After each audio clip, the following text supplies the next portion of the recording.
La faillite d'un symbole? En 2022, Pape Ndiaye, issu de la société civile, a fait figure d'outsider en étant nommé ministre de l'Éducation nationale dans le gouvernement d'Elisabeth Borne. Cet universitaire étranger au monde politique avait notamment fait de son plan pour la mixité sociale à l'école une priorité. Un projet qui a pourtant viré au chemin de croix et les mesures annoncées se sont révélées bien moins ambitieuses que prévu.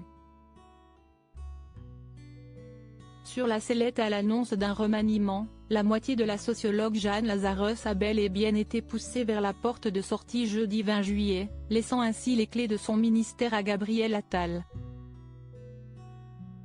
L'homme de la situation?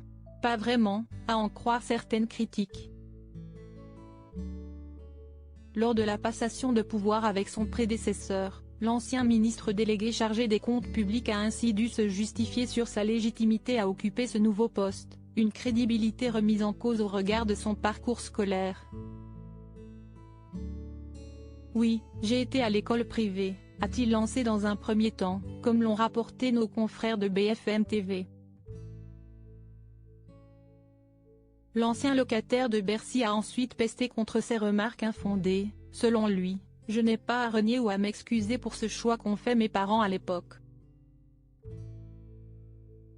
Et de conclure avec assurance, je ne crois pas que le combat est de critiquer les parents qui font ce choix.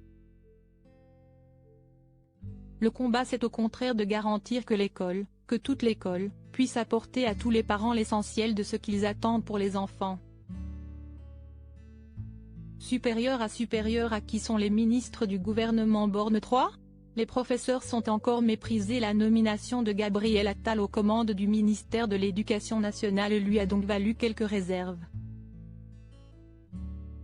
Sur le réseau social à l'Oiseau Bleu, Clémence Guettet, députée LFI du Val-de-Marne, a notamment fait savoir son mécontentement. Ce remaniement est un resserrement de la Macronie. Gabriel Attal est promu à l'Éducation nationale alors qu'il ne connaît rien à l'école publique. Et de se désoler, les professeurs sont encore méprisés. Nous serons à leur côté. Même son de cloche du côté de Manen Adel, secrétaire national du syndicat lycéen La Voix lycéenne, Gabriel Attal, le ministre de l'Éducation qui n'a jamais mis les pieds à l'école publique. Article écrit en collaboration avec 6 médias Crédit Photo, agence.